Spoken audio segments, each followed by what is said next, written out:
नमस्ते दोस्तों, स्वागत है आपका बुक ब्रीज चैनल पर, जहां हम किताबों को सिर्फ पढ़ते नहीं बल्कि महसूस करते हैं। आज हम एक ऐसी किताब की बात करने जा रहे हैं जो आपको भीड़ में सबसे अलग बना सकती है।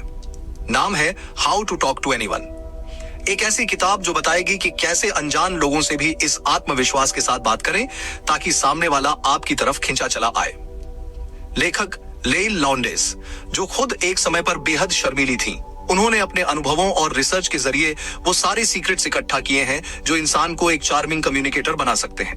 चलिए इस रोमांचक सफर की शुरुआत करते हैं, जहां हम जानेंगे उन तरीकों को जो किसी भी बातचीत को जादू में बदल सकते हैं।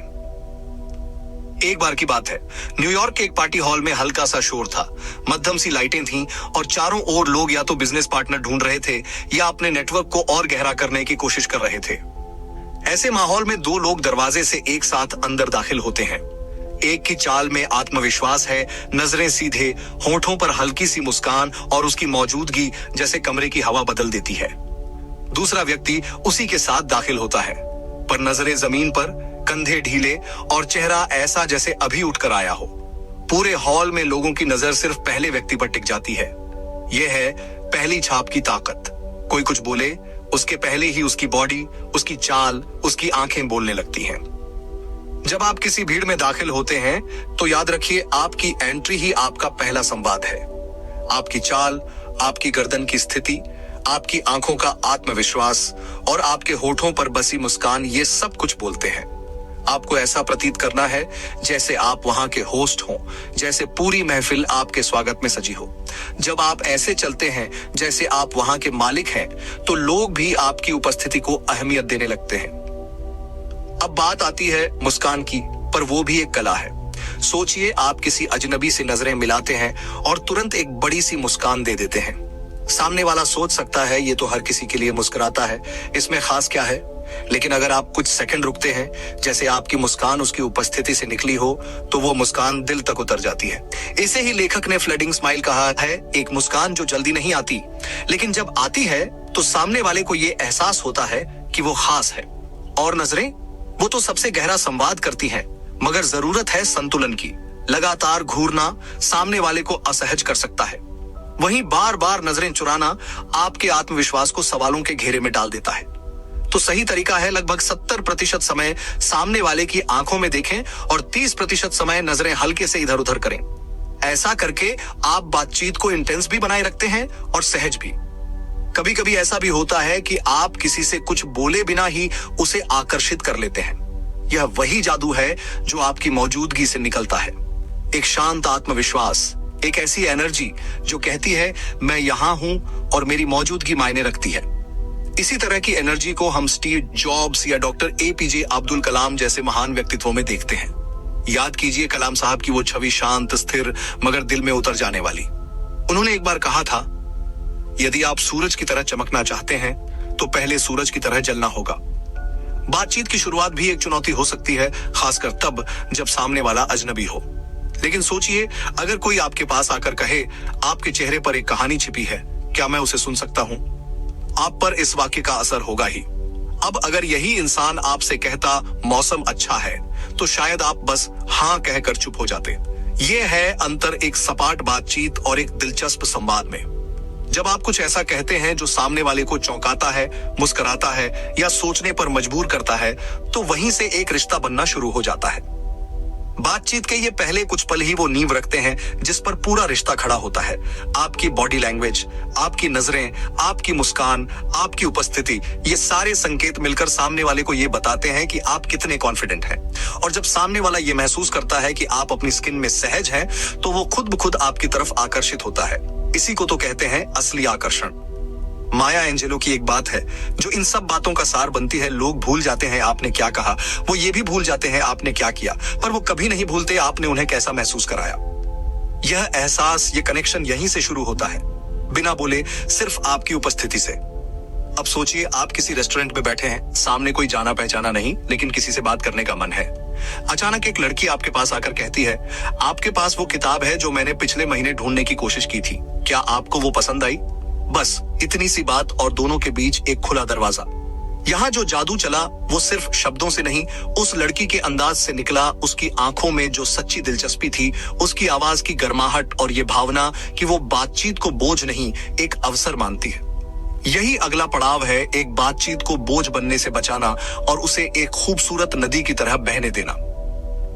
जब आप किसी से बात करते हैं तो सिर्फ शब्द नहीं बोलते, आप ऊर्जा भेजते हैं। और अगर आपकी ऊर्जा में तनाव, डर या बेचैनी है तो सामने वाला वो सब महसूस करता है।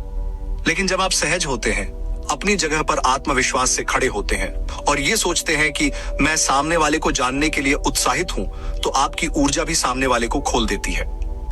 कई बार लोग सोचते हैं कि बातचीत में मजबूत बनने के लिए बहुत बोलना जरूरी है, लेकिन सच तो यह है कि सुनना, गहराई से सुनना सबसे ज्यादा आकर्षक बनाता है। जब आप किसी की बातों में वाकई रुचि दिखाते हैं, आंखों में आंखें डालकर, सिर हिलाकर, थोड़े से सवाल पूछकर, तो वो इंसान आपको कभी नहीं भूलता। महात्मा गांधी कहा करते थे, सबसे बड़ा उपहार है किसी को पूरी तरह ध्यान देकर सुनना। यही वो गुण है जो किसी साधारण बातचीत को एक यादगार मुलाकात में बदल सकता है। हर बार जब आप किसी नए इंसान से मिलते हैं, आपके पास एक मौका होता है एक ऐसा बीज बोने का जो आगे चलकर किसी नए रिश्ते का पेड़ बन सकता है। पर वो बीज तभी बोया जा सकता है जब आप पूरी उपस्थिति के साथ उस पल में हो, बिना जल्दबाजी, बिना स्क्रिप्ट, बस पूरी सच्चाई और जिज्ञासा के साथ। यही है बातचीत का असली मंत्र। जरा सोचिए, आप एक बुक स्टोर में हैं, किसी किताब को पलट रहे हैं, तभी बगल में खड़ा व्यक्ति अचानक कहता है, इस लेखक की कल्पना कमाल की है, लेकिन आप इसे किस नजर से देख रहे हैं? और इतना कहते ही वो आपके साथ एक अदृश्य धागा जोड़ देता है। वो धागा है दिलचस्प शुरुआत का। संवाद की शुरुआत वो चाबी होती है जो किसी के बंद दरवाजों को खोल सकती है, बशर्ते आप उसे सही ताले में लगाएं। साधारण लोग साधारण सवाल पूछते हैं, आप क्या करते हैं, कहां से हैं? लेकिन जो लोग दिलों तक पहुंचते हैं, वो कुछ ऐसा कहते हैं जिससे सामने वाला ठहर जाए, मुस्कुराए और कहे, वाह, ये तो कुछ अलग है। उदाहरण के लिए, अगर आप किसी को कहते हैं, अगर आप एक गाने की तरह होते तो कौन सा होता? सामने वाला पहले चौंकेगा, फिर हंसेगा और फिर सोच में डूब जाएगा। और वहीं से शुरू होती है एक कहानी जो रुकती नहीं। ऐसे ही एक उदाहरण में एक युवक मेट्रो में सफर कर रहा था। बगल में बैठी लड़की के हाथ में एक नोटबुक थी जिसमें ढेरों छोटे स्केच बने थे। युवक ने मुस्कुराकर पूछा, क्या आप उन कहानियों को भी सोचती हैं जो इन स्केचेस के पीछे छुपी हैं? लड़की का चेहरा खिल उठा। सिर्फ एक लाइन और दो अजनबी एक दुनिया में उतर गए। यह जादू सिर्फ शब्दों में नहीं था, बल्कि उस उत्सुकता में था जो बिना किसी एजेंडा के आई थी। लेखिका कहती हैं कि बातचीत में दिलचस्पी होना जरूरी नहीं, दिलचस्प बनाना जरूरी है। जब आप किसी से कुछ ऐसा पूछते हैं जो वो खुद से भी नहीं पूछते, तो आप उसे उसकी ही गहराई से जोड़ते हैं। बातचीत को केवल उत्तर पाने का जरिया न समझें, उसे खोज और रोमांच का हिस्सा बना दें। जैसे रविंद्रनाथ ठाकुर ने कहा था, हर मनुष्य एक अनकही कविता है, बस कोई उसे ध्यान से पढ़ने वाला चाहिए। यही भूमिका बनाइए एक ऐसा पाठक जो सिर्फ उत्तर नहीं, आत्मा तक पहुंचे। एक और जरूरी बात, बातचीत में अपनी आवाज का जादू समझिए। वही शब्द अगर रोबोट जैसी आवाज में कहें तो सामने वाला शायद जवाब भी न दे, लेकिन वही शब्द अगर थोड़ी गर्माहट, थोड़ी ऊर्जा और थोड़ी लय में कहें तो बात मन तक नहीं, दिल तक जाती है। आवाज का उतार चढ़ाव, आपके बोलने का स्पीड और बीच बीच में छोटे छोटे पॉज, ये सब मिलकर आपकी बात को जिंदा बनाते हैं। अब जरा इस स्थिति की कल्पना कीजिए एक बिजनेस इवेंट में, जहां सब अपने अपने कार्ड बांट रहे हैं। आप किसी के पास जाकर मुस्कुराकर कहते हैं, अगर आपकी जॉब एक सुपर हीरो पावर होती तो वो क्या करती? सामने वाला पहले तो हंस पड़ेगा, फिर उसे लगेगा कि आप केवल काम में नहीं, उसमें भी रुचि रखते हैं। और यहीं से बातचीत अपना रंग बदलती है। अब वो औपचारिक नहीं, आत्मीय हो जाती है। बातचीत की कला में एक बात और याद रखने वाली है, चमत्कार अक्सर दूसरे की बातों को पकड़ने में होता है, न कि अपनी कहने में। जब आप सामने वाले की किसी बात को पकड़कर आगे बढ़ाते हैं तो उसे लगता है कि आप सुनते नहीं, महसूस करते हैं। जैसे उसने कहा, मैंने हाल ही में स्कूबा डाइविंग ट्राई की थी। आप जवाब दें तो क्या वो एहसास था जैसे किसी और ग्रह में पहुंच गए हों? इस तरह आप उसकी बात में अपनी उत्सुकता जोड़ते हैं और बातचीत को एक नई दिशा देते हैं। बातचीत एक खेल है, पर भावनाओं वाला। इसमें हर सवाल, हर प्रतिक्रिया एक चाल होती है, और जो इस खेल को दिल से खेलता है वो हर दिल जीतता है। जैसे चाणक्य ने कहा था, वाणी में ऐसा जादू होना चाहिए कि पत्थर भी मोम बन जाए। और ये जादू आता है उत्सुकता, ऊर्जा और सच्चे संवाद से। तो अगली बार जब आप किसी अजनबी से मिलें तो याद रखिए, शुरुआत केवल हेलो से नहीं होती, बल्कि उस सोच से होती है जिसमें आप सामने वाले को महसूस कराते हैं कि वो खास है। बातचीत को यांत्रिक नहीं, एक रोमांचक सफर बनाइए और देखिए कैसे वो सफर जिंदगी बदल देता है। अब तक हमने जाना कि बातचीत की शुरुआत कैसे दिलचस्प बनाई जाए, लेकिन असली कमाल तब होता है जब आप बातचीत के बीच में भी अपनी पकड़ बनाए रखते हैं। कई बार ऐसा होता है कि आप बातचीत शुरू तो कर देते हैं, लेकिन कुछ ही मिनटों में वो ठंडी पड़ जाती है, जैसे कोई बुझता हुआ अलाव। ऐसे में जरूरी है कि आप केवल सवाल पूछने वाले न बने, बल्कि खुद भी ऐसा कुछ साझा करें जो सामने वाले को आपके अंदर झांकने का मौका दे। लेकिन ध्यान रहे, साझा करने का मतलब खुद की कहानी की किताब खोल देना नहीं है, बल्कि एक छोटा सा पन्ना दिखाना है जो सामने वाले को पढ़ने में मजा आए। मान लीजिए आप किसी से बात कर रहे हैं और वो बताता है कि उसने हाल ही में एक ट्रैकिंग ट्रिप की थी। अब आप अपनी कहानी जोड़ सकते हैं, वाह, ट्रैकिंग तो सच में अद्भुत होती है। मुझे याद है जब मैं पहली बार पहाड़ चढ़ा तो लगा जैसे सांस भी पहाड़ की भाषा में चल रही हो। इस तरह आप उस अनुभव को जोड़ देते हैं, लेकिन अपने ऊपर बातचीत का फोकस नहीं खींचते। यह बैलेंस ही वो कला है जो एक अच्छा संवाददाता बनाता है। इस बीच अगर आप थोड़ी हल्की फुल्की मस्ती भी ले आए तो समझिए बात बन गई। ह्यूमर, लेकिन बिना मजाक उड़ाए। जैसे आप कहें, मैं ट्रैकिंग पर तो गया, लेकिन मेरी घुटनों ने बीच रास्ते में ही इस्तीफा दे दिया। सामने वाला हंसेगा और आपकी ईमानदारी से खुद को ज्यादा जुड़ा हुआ महसूस करेगा। लोग परफेक्ट लोगों से नहीं, ईमानदार लोगों से जुड़ते हैं। एक मजेदार बात यह भी है कि अगर आप किसी की बातों पर हल्के इशारे से सर हिलाते हैं, आंखों में दिलचस्पी दिखाते हैं और बीच बीच में सच में फिर क्या हुआ जैसे छोटे संकेत देते हैं, तो सामने वाला आपको सिर्फ एक श्रोता नहीं बल्कि एक साथी समझता है। और जब बातचीत में साथ का एहसास आ जाए तो फिर ये कोई इंटरव्यू नहीं बल्कि एक सफर बन जाता है। लेखिका एक सिद्धांत बताती हैं जिसे हम आम भाषा में एको टेक्निक कह सकते हैं। जब आप सामने वाले की किसी खास बात को दोहराते हैं, जैसे उसने कहा, मैं बहुत समय बाद पहाड़ों पर गया, तो आप जवाब दें, बहुत समय बाद। यह दोहराव सामने वाले को महसूस कराता है कि उसकी बातों को सचमुच ध्यान से सुना गया है। और यही छोटी छोटी बातें लोगों के दिलों में आपके लिए बड़ी जगह बना देती हैं। किसी लेखक ने बहुत सही कहा है, जब कोई आपकी आंखों में देखे और उसे वहां अपने प्रतिबिंब की झलक मिले, तब समझिए कि आपने सच्चे अर्थों में कनेक्शन बना लिया है। तो बातचीत सिर्फ शब्दों का लेन देन नहीं है, यह उन अनदेखे धागों को जोड़ने की प्रक्रिया है जो हमें इंसान बनाती है। और यही कला अगर आपने सीख ली तो किसी भी मंच पर आप सिर्फ सुने नहीं जाएंगे, याद भी रखे जाएंगे। कई बार हम किसी से बात करते हैं और लगने लगता है कि सामने वाला बहुत गंभीर है, रिजर्व है, शायद हमसे ज्यादा खुलकर बात नहीं करेगा। लेकिन फिर अचानक वही व्यक्ति एक ऐसी बात कह देता है जो माहौल को पूरी तरह बदल देती है। बातचीत का रंग ही कुछ और हो जाता है। इस बदलाव के पीछे एक खास ताकत होती है, उस इंसान की क्षमता सामने वाले को सहज महसूस करवाने की। यही है the art of making people open up. सोचिए, आप एक कैफे में बैठे हैं और सामने एक सहकर्मी बैठा है जिसके साथ काम तो बहुत किया है, पर बात कभी दिल से नहीं हुई। बातचीत शुरू होती है मौसम, ट्रैफिक, ऑफिस की वही पुरानी बातें। लेकिन फिर आप कहते हैं, कभी कभी लगता है जैसे हम सब अपनी असली कहानी छुपा रहे हैं, जैसे कोई अनदेखी डायरी हो जिसे कोई पढ़े तो शायद हम खुद को भी समझ जाएं। ये वाक्य कुछ ऐसा करता है जो कोई रिपोर्ट या ईमेल नहीं कर सकता। सामने वाला सोचने लगता है, वो थोड़ा मुस्कुराता है, शायद आंखें नीची कर ले, फिर एक लंबी सांस लेता है और कहता है, सच कहूं, कुछ महीनों से मैं खुद को खोया हुआ महसूस कर रहा हूं। बस वहीं से शुरुआत होती है असली संवाद की। हम में से हर इंसान के भीतर एक कहानी होती है, पर ज्यादातर लोग उसे दुनिया से छुपाए रखते हैं। कारण? डर जजमेंट का, अस्वीकृति का या कमजोर नजर आने का। लेकिन जब कोई व्यक्ति इतना स्पेस देता है कि सामने वाला बिना डर के अपनी कहानी सुनाने लगे, तो वो केवल अच्छा बातचीत करने वाला नहीं, एक भावनात्मक लीडर बन जाता है। और इस किताब की यही खूबसूरती है, वो हमें सिखाती है कि कैसे हम दूसरों के अंदर झांकने की इजाजत ले सकते हैं बिना दरवाजा तोड़े। कभी गौर किया है, कुछ लोग हमसे मिलते ही हमारी रक्षा दीवारों को धीरे धीरे नीचे लाने लगते हैं। वो नजरों में ऐसा अपनापन रखते हैं, उनकी बातों में कोई दिखावा नहीं होता और उनकी मौजूदगी हमें यह भरोसा देती है कि हम जैसे हैं वैसे ही ठीक हैं। और ये माहौल बनाना कोई आसान काम नहीं है। इसके लिए चाहिए होती है ईमानदारी, सहानुभूति और एक असली इंसानी जुड़ाव। एक बूढ़े आदमी की जो हर दिन एक ही पार्क की बेंच पर बैठा करता था, हमेशा चुपचाप। लोग उसे देखकर आगे बढ़ जाते, लेकिन एक दिन एक 10 साल का बच्चा उसके पास आकर बैठ गया और बोला, आपको अकेले बैठना पसंद है या बस लोग आपके पास बैठते नहीं? बूढ़ा आदमी हंस पड़ा और फिर बोलता चला गया। उसने अपने बचपन, अपने बेटे, अपने दर्द और उम्मीद सब कुछ उस बच्चे से बांट दिया। किसी ने कहा भी है, बच्चे कभी झूठ नहीं बोलते। तो अब सवाल उठता है, हम उस माहौल को कैसे बनाएं जहां लोग हमें देखकर खुद को खोल सकें। पहला कदम है दूसरों को सुनने का असली इरादा रखना। मतलब सिर्फ सुनना नहीं, समझना। जब आप सवाल पूछते हैं तो उसके जवाब को इस तरह सुनिए जैसे वो आपके लिए किसी खजाने की चाबी हो। सामने वाला महसूस करे कि आप उसमें दिलचस्पी नहीं ले रहे, बल्कि उसकी भावनाओं को समझने की कोशिश कर रहे हैं। दूसरा कदम है खुद भी थोड़ा खोलना। किसी से यह उम्मीद रखना कि वो अपना मन आपके सामने रख दे तब तक अनुचित है जब तक आप खुद उसके सामने सच्चे नहीं होते।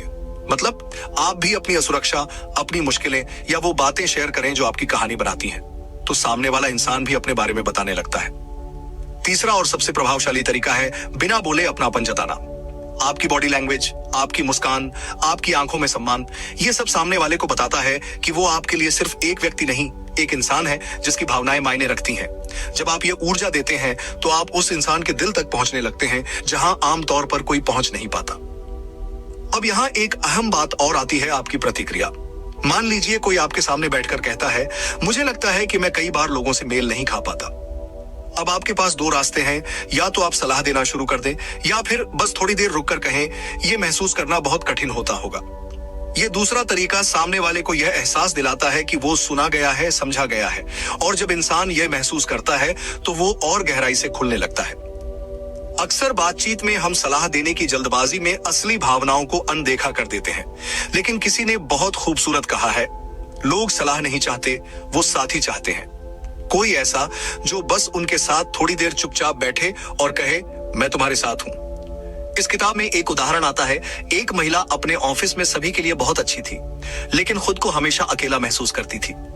लोग उससे बात करते, हंसते भी थे, लेकिन वो कभी किसी के सामने खुद को खोल नहीं पाती थी। फिर एक दिन एक सहकर्मी ने उससे कॉफी पर चलने का निमंत्रण दिया।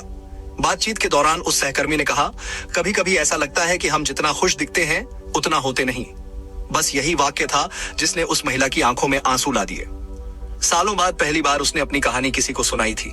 इसलिए नहीं कि कोई उससे पूछ रहा था, बल्कि इसलिए कि किसी ने उसे महसूस करवाया कि वो अकेली नहीं है। और यही है संवाद की असली ताकत, किसी को यह यकीन दिला देना कि उसकी कहानी सिर्फ उसकी नहीं है। जब आप ऐसा माहौल बनाते हैं तो लोग आपको सिर्फ अच्छा वक्ता नहीं, बल्कि एक भरोसेमंद इंसान मानने लगते हैं। और याद रखिए, भरोसे से बड़ा रिश्ता कोई नहीं होता।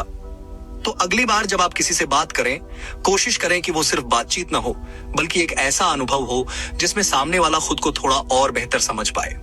उसके चेहरे पर एक मुस्कान आ जाए, उसकी आंखों में हल्की सी नमी आ जाए, और वो जाते हुए सोचें, मैंने आज खुद को थोड़ा और जाना। बस यही है बातचीत की जीत।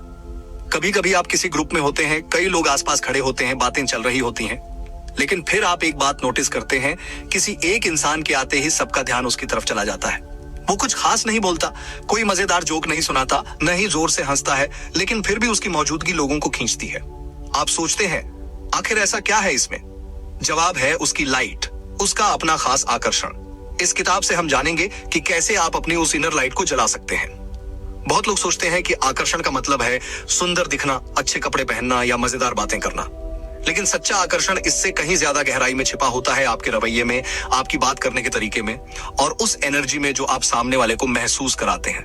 और ये किताब यही बताती है कि कैसे बने आप वो इंसान जिसकी ओर लोग खुद ब खुद खींचते हैं। शुरुआत होती है प्रेजेंस से। आप कहीं हो, पूरी तरह वहां हो। जब आप किसी से बात कर रहे हो तो फोन बार बार चेक न करें, नजरें इधर उधर न दौड़ाएं, बल्कि उस इंसान को महसूस कराएं कि इस वक्त दुनिया में सिर्फ वही आपके लिए जरूरी है। यह छोटी सी बात इतनी बड़ी छाप छोड़ती है कि लोग आपको दोबारा ढूंढते हैं, सिर्फ इसलिए कि उन्हें आपके साथ अपनी अहमियत महसूस होती है। किताब में एक और बात आती है, क्रिएटिंग अ वार्म हेलो। जब आप किसी से मिलें तो उसका नाम लेकर, आंखों में देखकर, एक हल्की मुस्कान के साथ स्वागत करें, जैसे आप उसे सच में देखकर खुश हुए हों।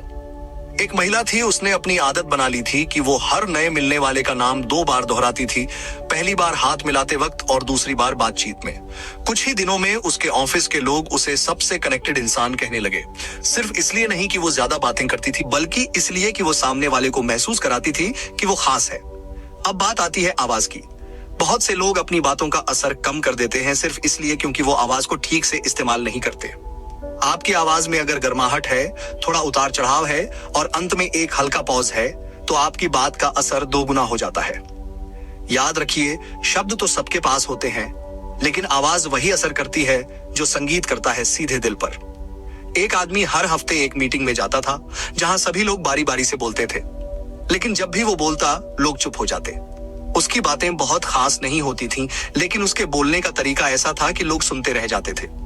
बाद में जब किसी ने उससे पूछा कि वो ऐसा कैसे करता है, तो उसने सिर्फ इतना कहा, मैं हर शब्द बोलने से पहले सोचता हूं कि ये किसी के दिल को छू सके या नहीं। आकर्षण का अगला राज्य है थोड़ी सी रहस्य की परत। मतलब ये नहीं कि आप सीक्रेट एजेंट बन जाएं, बल्कि हर बार अपनी पूरी कहानी सामने न रख दें।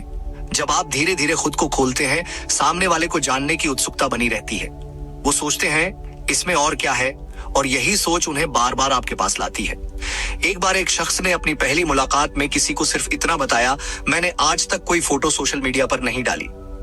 सामने वाले ने हैरानी से पूछा, क्यों? तो उसने मुस्कुराते हुए कहा, क्योंकि कुछ चीजें सिर्फ उन लोगों के लिए होती हैं जो खुद देखने आते हैं। बस इतनी सी बात ने सामने वाले को इस इंसान में एक गहराई का एहसास दिया। यही है वो रहस्य जो आकर्षण को जन्म देता है। अब बात करते हैं दिलचस्प बनने की। आप तभी दिलचस्प लगते हैं जब आप दुनिया को दिलचस्प नजर से देखते हैं, जब आप हर छोटी चीज में कुछ खास ढूंढते हैं, जब आपके पास कहानियां होती हैं, चाहे वो ट्रेन में मिले किसी अजनबी की हो या आपके बचपन के टूटी साइकिल की। आप जब कहानी सुनाते हैं तो आप एक दरवाजा खोलते हैं और लोग उसमें दाखिल होकर खुद को थोड़ा और हल्का महसूस करने लगते हैं।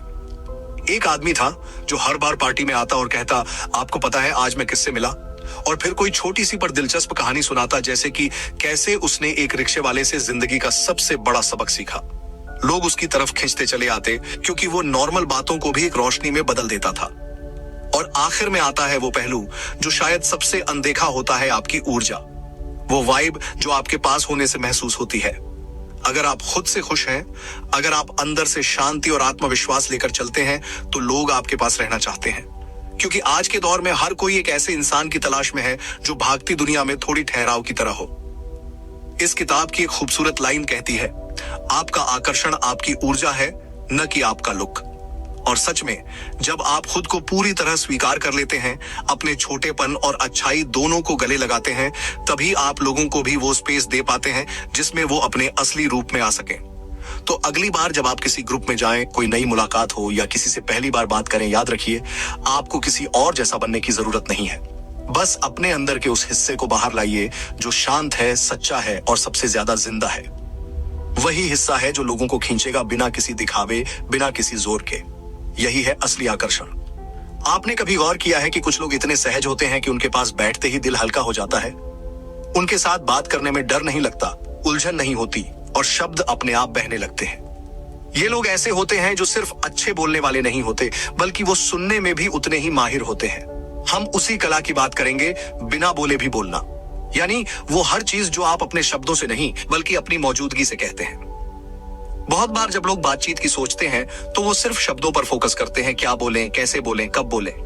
लेकिन इस किताब का ये हिस्सा हमें याद दिलाता है कि सबसे ज्यादा असर डालने वाली भाषा वो होती है जो बिना बोले भी समझ में आ जाती है। इसे कहते हैं बॉडी लैंग्वेज, और इसकी ताकत शब्दों से कहीं ज्यादा होती है।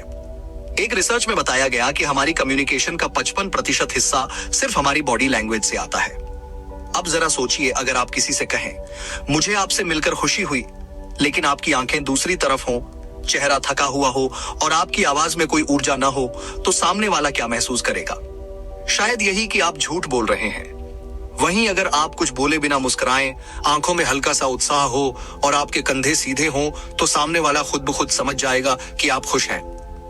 यही होता है साइलेंट इंप्रेशन, बोले दिखसारे जो बोलने से पहले बनता है।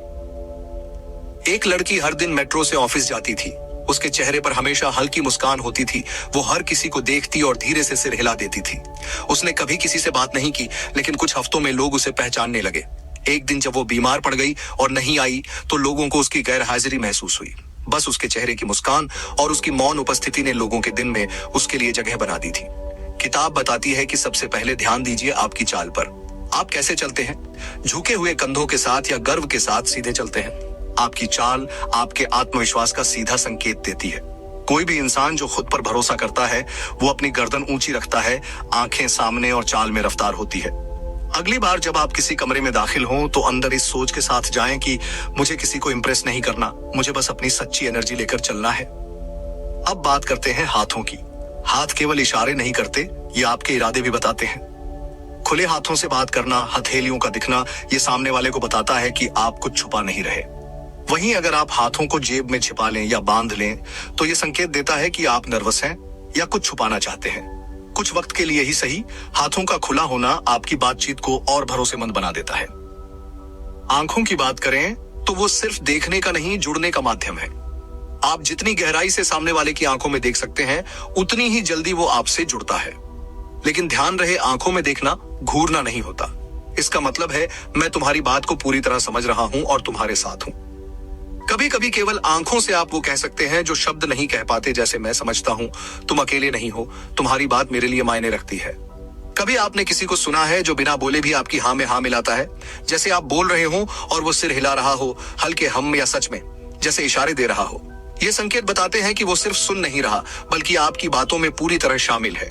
ये छोटी चीजें सामने वाले को ये एहसास देती हैं कि आप उसके साथ हैं, और ये एहसास कई बार एक बड़े भाषण से ज्यादा असरदार होता है।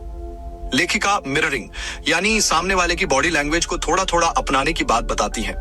अगर कोई सामने बैठा है और वो थोड़ा आगे झुककर बात कर रहा है, तो आप भी थोड़ा आगे झुकिए।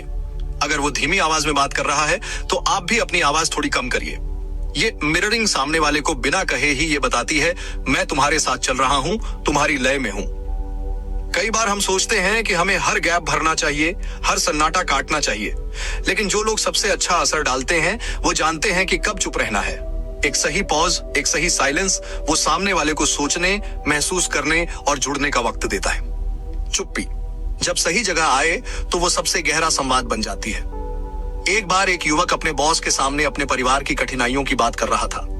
बॉस ने कोई सलाह नहीं दी, कोई ज्ञान नहीं बांटा, बस उसकी आंखों में देखा और एक हाथ उसके कंधे पर रख दिया। उस पल में, उस स्पर्श में, उस चुप्पी में सब कुछ था।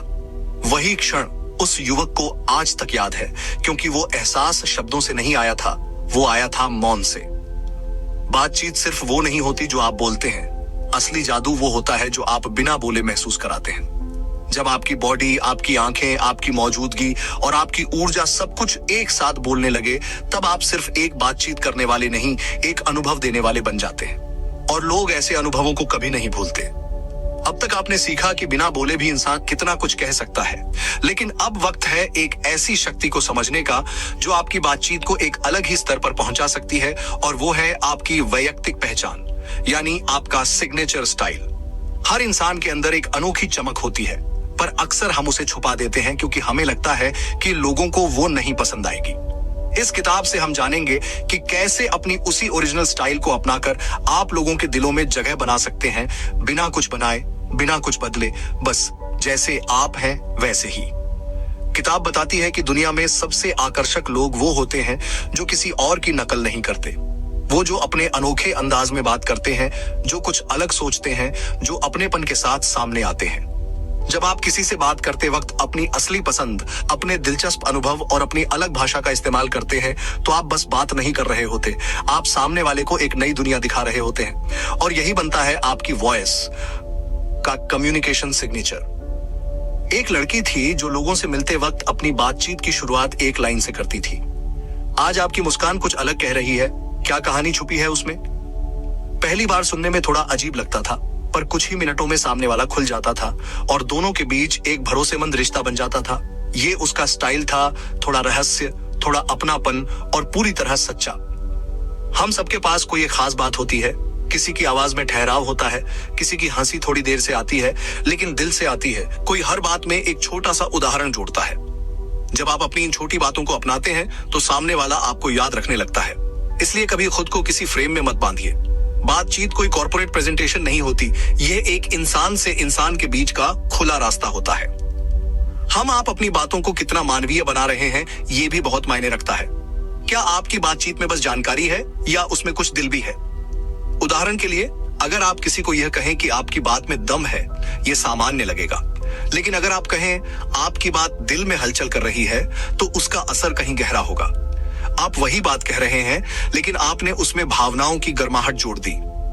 एक शख्स था जो हर बार लोगों से विदा लेते वक्त कहता था, आपसे मिलना ऐसे लगा जैसे कोई भूली बिसरी धुन फिर से सुन ली हो। यह उसकी स्टाइल थी, शब्दों में कविता, बातचीत में एहसास, और लोग उसे भूल नहीं पाते थे। तो अगर आपको अपनी स्टाइल नहीं मिली है तो खोजिए। वो आपके शब्दों में छुपी हो सकती है, आपके सवालों में या आपके चुप रहकर सुनने के अंदाज में।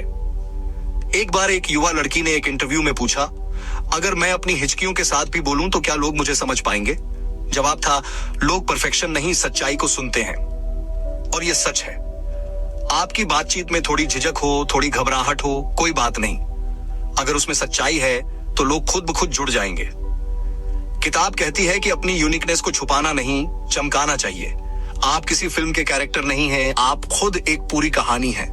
जब आप अपनी जिंदगी के वो हिस्से बांटते हैं जो शायद परफेक्ट नहीं हैं, जैसे कि पहला इंटरव्यू जिसमें आप अटक गए थे, या वो दिन जब आपने गलती से बॉस को मम्मी कह दिया, तब लोग हंसते भी हैं और जुड़ते भी हैं, क्योंकि वो समझते हैं कि आप भी उनके जैसे हैं। अब सवाल उठता है, क्या अपनी स्टाइल को बनाना पड़ता है? नहीं, वो आपके अंदर पहले से होती है, बस जरूरत होती है उसे पहचानने की और उसके साथ सहज होने की। एक तरीका है खुद से यह सवाल पूछना, अगर मुझे आज किसी से अपनी तरह से बात करनी हो तो मैं कैसे करूंगा? और फिर वैसा ही कीजिए। धीरे धीरे वही आपकी पहचान बन जाएगी। एक और मजेदार बात, आप जब खुद की भाषा में बात करते हैं तो आपकी एनर्जी दोगुनी हो जाती है।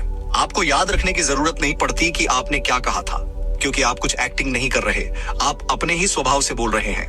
और यही सबसे बड़ी ताकत है ईमानदारी से की गई बातचीत। अंत में यही कहेंगे कि संवाद कोई प्रतियोगिता नहीं है कि किसकी बात सबसे सही है या कौन सबसे ज्यादा जानता है। ये तो एक बहती नदी की तरह है, जिसमें अगर आप अपने रंग मिलाते हैं तो वो और भी सुंदर हो जाती है। तो अगली बार जब आप किसी से बात करें, अपनी स्टाइल मत छुपाइए, उसे अपनाइए और उस पर गर्व करिए, क्योंकि बात करने की सबसे बड़ी कला है अपनी आवाज को पहचानना और उसे खुलकर जाहिर करना। कुछ लोग ऐसे होते हैं जिनसे बात करने के बाद आपको ऐसा लगता है जैसे आप हल्के हो गए हों, जैसे किसी ने आपके दिल की गांठ खोल दी हो या एक बोझ उतार दिया हो। और कुछ लोग होते हैं जिनसे बातचीत करने के बाद आप थक जाते हैं, उलझ जाते हैं या अपने ही बारे में डाउट करने लगते हैं। फर्क कहां होता है? फर्क होता है बात करने के बाद आप कैसा महसूस करते हैं। लेखिका सिखाती है कि कैसे आप दूसरों के मन में अपनी मौजूदगी को एक खुशनुमा एहसास बना सकते हैं, कुछ ऐसा कि लोग आपके साथ दोबारा वक्त बिताने का इंतजार करें। हर बातचीत के बाद हम किसी न किसी भावना के साथ वहां से उठते हैं, कभी गर्व के साथ, कभी संकोच के साथ, कभी ऊर्जा लेकर, कभी थकावट के साथ। और इस सब का जिम्मेदार होता है सामने वाला व्यक्ति और उसका कम्युनिकेशन स्टाइल। अब यहां ध्यान देने वाली बात यह है कि आप भी हर बातचीत के बाद सामने वाले को कुछ देकर जाते हैं, अच्छा या बुरा। सवाल यह है कि आप क्या देना चाहते हैं। किताब कहती है कि अगर आप चाहते हैं कि लोग आपको पसंद करें तो उनके साथ ऐसा व्यवहार करें कि वो खुद को आपकी मौजूदगी में बेहतर महसूस करें। अब ये कैसे होगा? इसका पहला तरीका है पॉजिटिव फीडबैक। जब कोई इंसान कुछ अच्छा करे, कोई समझदारी भरी बात कहे या बस कुछ छोटा सा योगदान दे तो उसकी तारीफ जरूर कीजिए, और वो भी सच्चाई से, दिखावे से नहीं। उदाहरण के लिए, अगर कोई दोस्त किसी ग्रुप में बोल रहा हो और वो थोड़ी हिचकिचाहट के बावजूद अपनी बात रख देता है, तो आप बाद में जाकर कह सकते हैं, तेरा पॉइंट बहुत क्लियर था यार, मुझे अच्छा लगा तूने बोला। ऐसे वाक्य सिर्फ तारीफ नहीं करते, वो सामने वाले को हिम्मत देते हैं, अपना विश्वास वापस लौटाते हैं। अब आता है दूसरा तरीका, encouraging people to speak more. जब कोई कुछ शेयर करता है तो उसे और खुलने का मौका दीजिए।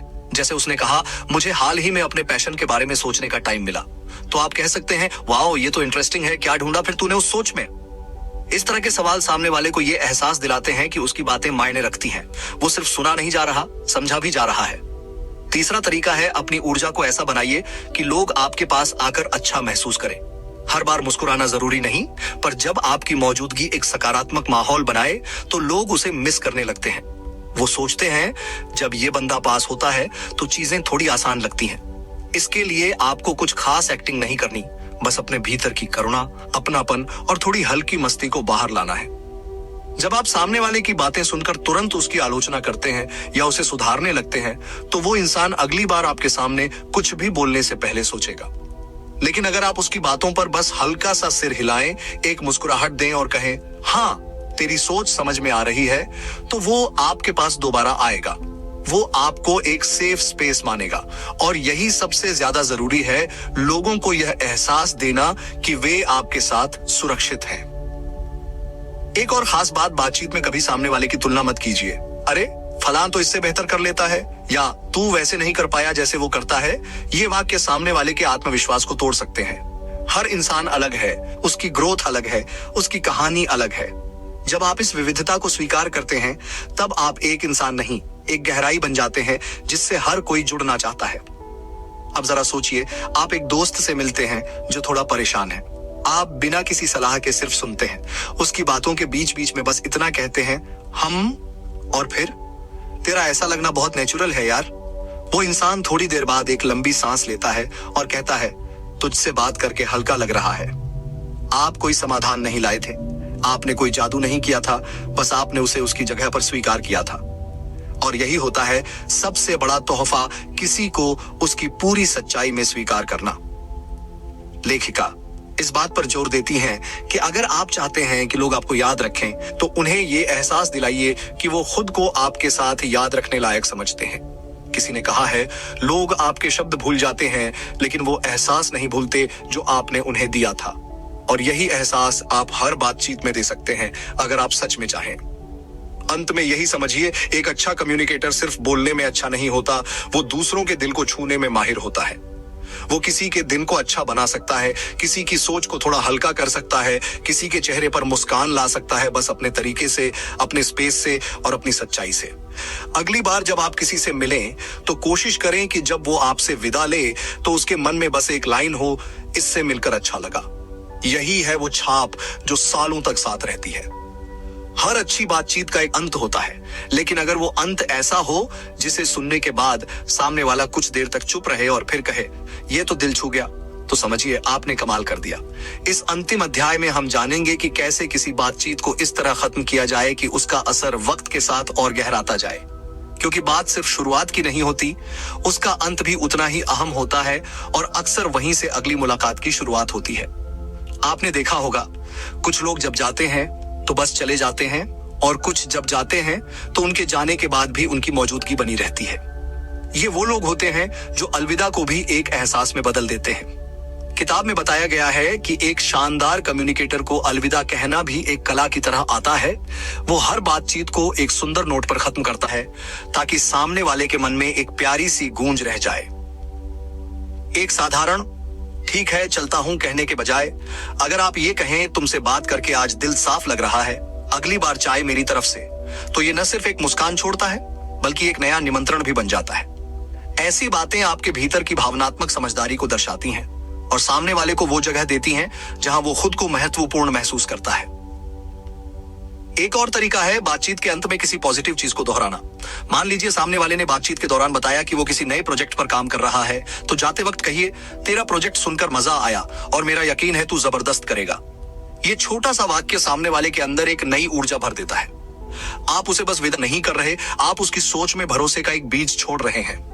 आप जब किसी से जुड़ते हैं और फिर कुछ समय बाद अचानक उस बात को याद करके एक मैसेज भेजते हैं, तेरे साथ हुई बात अब भी दिमाग में घूम रही है, शुक्रिया यार, तो ये दिखाता है कि आप सिर्फ उस पल के लिए नहीं थे, आप उस इंसान से सच में जुड़े थे। ऐसे छोटे छोटे फॉलोअप किसी भी प्रोफेशनल या पर्सनल रिश्ते को गहराई देते हैं। हमेशा ध्यान रखें, बातचीत का असर शब्दों से ज्यादा भावनाओं में होता है। अगर कोई इंसान आपसे बात करने के बाद खुद को थोड़ा बेहतर, थोड़ा हल्का, थोड़ा प्रेरित महसूस करता है, तो आपने अपने संवाद का असली उद्देश्य पा लिया है। ऐसा नहीं है कि हर बात गहरी होनी चाहिए या हर बात पर कोई बड़ी सीख देनी है, लेकिन आपकी हर बातचीत में थोड़ा प्यार, थोड़ा अपनापन और थोड़ी उम्मीद जरूर होनी चाहिए। अब बात करते हैं सबसे खास पल की, जब आपको एहसास होता है कि सामने वाला शायद कुछ कहना चाहता है लेकिन हिचक रहा है। तब आप एक वाक्य कह सकते हैं, कुछ अधूरा लग रहा है, कह ले यार मैं यहां हूं। ये लाइन सिर्फ सुनने का निमंत्रण नहीं, ये एक सुरक्षा कवच है जिससे सामने वाला खुल सकता है, रो सकता है या सिर्फ मुस्कुरा सकता है। ये पल किसी भी रिश्ते में सबसे कीमती पल हो सकता है। कई बार हम बातचीत को जल्द खत्म कर देते हैं क्योंकि हमारे पास टाइम नहीं होता या हम थक चुके होते हैं। लेकिन अगर आप थोड़ा रुक जाएं, थोड़ा इंतजार कर लें, तो आपको अंदाजा होगा कि आखिरी कुछ सेकंड में ही अक्सर सबसे अहम बात निकलती है। इसलिए बातचीत को कभी जबरदस्ती बंद मत करिए, उसे बहने दीजिए। जैसे नदी बहती है, जब उसकी मंजिल आएगी वो खुद रुक जाएगी। लेखिका इस आखिरी हिस्से में हमें एक जादुई नियम देती है, हर इंसान को कुछ ऐसा देकर जाएं जो वो आगे किसी और को दे सके। मतलब जब आप किसी से बात करें तो उसकी जेब में ऐसा कुछ छोड़ें, एक सोच, एक एहसास, एक उम्मीद जिसे वो आगे बढ़ा सके। ऐसा करके आप सिर्फ एक अच्छा वक्ता नहीं बल्कि एक बदलाव के वाहक बनते हैं। अंत में यही कहा जा सकता है, बातचीत सिर्फ दो लोगों के बीच का संवाद नहीं, यह दो आत्माओं के बीच की मुलाकात है। और अगर आप उस मुलाकात को पूरी सच्चाई, सम्मान और अपनापन के साथ जिएं, तो आपकी बातों की खुशबू वक्त के साथ और गहराती जाएगी।